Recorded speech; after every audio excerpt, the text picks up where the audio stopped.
दोस्तों, मैं अख्तर हुसैन हूं और आप हैं इस वक्त मेरे साथ न्यूज दिल से भारत। मुख्यमंत्री योगी आदित्यनाथ का अभी पिछले दिनों कार्यक्रम मऊ में हुआ। एक बड़ी जनसभा को उन्होंने संबोधित किया, तमाम विकास योजनाओं के बारे में उन्होंने बताया और बहुत सारी योजनाओं का लोकार्पण भी किया। लेकिन आइए देखते हैं मऊ के संवाददाता अबू आमिर की ये रिपोर्ट कि क्या कहा मुख्यमंत्री योगी आदित्यनाथ। संभावना होगी वहां पर चीनी मिल या बायोफ्यूल की यूनिट लगाने की कार्रवाई हो। जहां पर एमएसएमई के लिए कुछ स्पेस हो सकता है उसको आगे बढ़ाने की कार्रवाई को आगे तैयार किया जाना चाहिए। और जहां पर हम वस्त्र उद्योग के लिए संभावनाएं देखते हैं उसके लिए भी जो संभावनाएं बन सकती है उसको हमें आगे बढ़ाने में कोई गुरेज नहीं करना चाहिए। लेकिन ये उद्योग हमारे नौजवानों के लिए रोजगार का माध्यम बनना चाहिए, उनके स्वावलंबन का आधार बनना चाहिए। मैं जब जाता हूं देश के अंदर कहीं भी, मुझे पूर्वी उत्तर प्रदेश का युवा वहां हर एक स्तर पर कार्य करता हुआ दिखाई देता है, हर एक जगह देखने को मिलता है।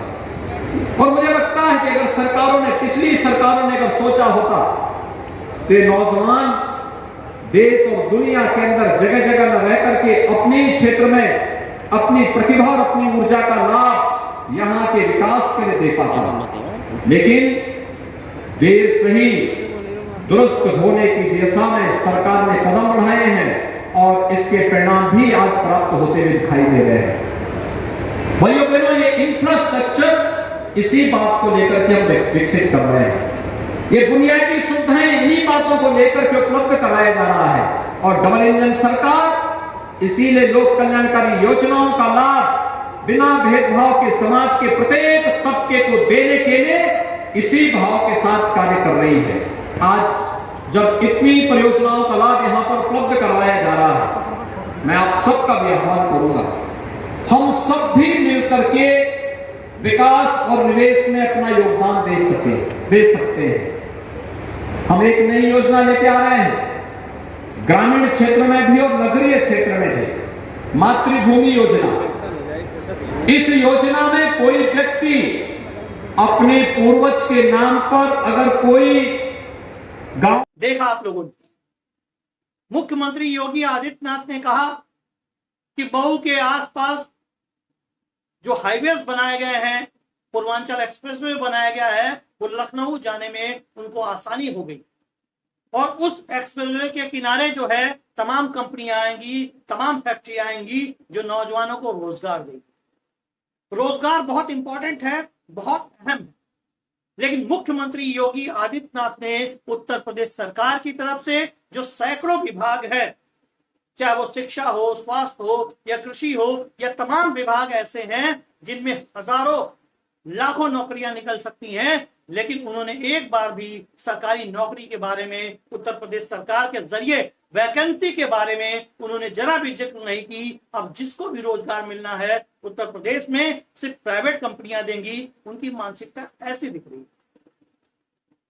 एक बात और कहना चाहूंगा मैं आप लोगों से, मऊ मुख्तार अंसारी के नाम से जाना जाता है, मुस्लिम बाहुल एरिया है, लेकिन मऊ में एक भी विश्वविद्यालय नहीं है, एक भी यूनिवर्सिटी नहीं है जहां मऊ के बच्चों को उच्च शिक्षा मिल सके, जहां मऊ के बच्चों को बेहतर शिक्षा मिल सके और हर प्रकार की शिक्षा वो ग्रहण कर सके। अगर उनको शिक्षा पानी है तो उनको बीएचयू बनारस जाना होता है या अदर शहरों में जाना होता है।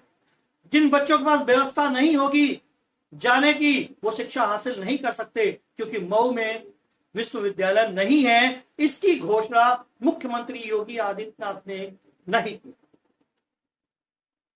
एक बात और बताऊंगा मैं आप लोगों को, मऊ में मेडिकल कॉलेज नहीं है। मेडिकल कॉलेज पे बात करते हुए उन्होंने कहा कि हमारी सरकार के लोग जमीन एक्वायर करेंगे, आगे चल के हो सकता है कि मऊ में मेडिकल कॉलेज बनाया जाए। लेकिन मऊ स्वास्थ्य में जो दंश झेल रहा है शायद ही कोई उसको समझ पाएगा, क्योंकि बनाएंगे, अगर आदेशित होता, मऊ में मेडिकल कॉलेज बनता तो सही समय पे लोगों का उपचार होता, दूर नहीं जाना पड़ता, बनारस नहीं जाना पड़ता, उनके पैसे बचते और सही समय पे लोगों की जान बचाई जा सकती।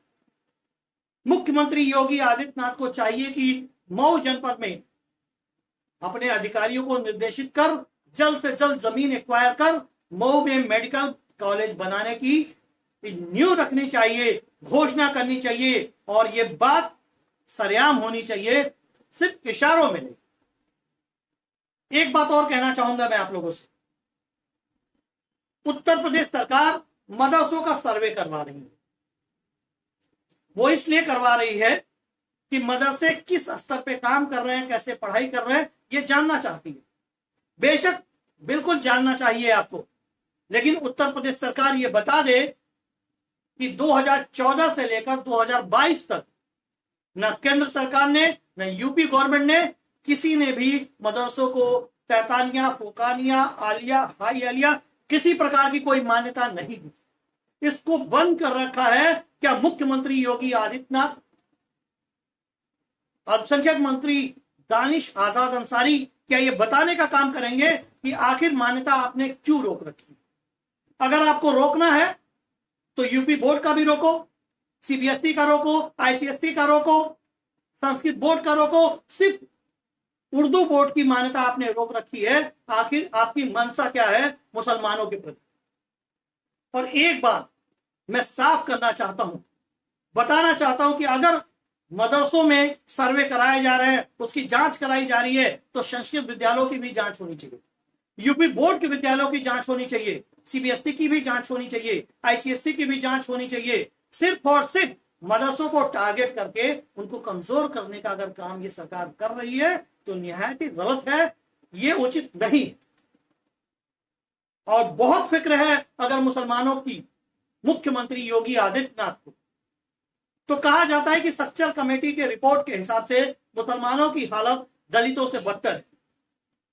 तो दानिश आजाद अंसारी, मुख्यमंत्री योगी आदित्यनाथ क्या ये फैसला लेने के लिए तैयार हैं कि मुसलमानों को उत्तर प्रदेश में आरक्षण दिया जाए, ताकि उनकी जो व्यवस्था है, जो उनकी शिक्षा व्यवस्था है या उनकी जो हालत है उसमें कुछ सुधार आए? क्या इस पे भी काम करेंगे या सिर्फ मदरसों पे जांच कराएंगे, मदरसों पे ताला लगवाएंगे, मदरसों पे बुलडोजर चलाएंगे, मुस्लिम शिक्षा व्यवस्था को ध्वस्त करने में लगे हैं? क्या सिर्फ यही आपकी मंशा है?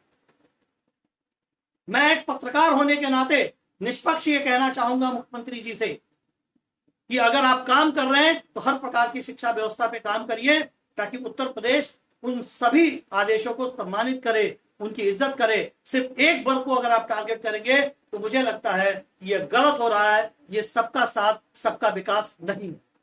न्यूज दिल से, भारत से मोहम्मद अख्तर हुसैन, एक भारत नेक भारत। जय हिंद, जय भारत।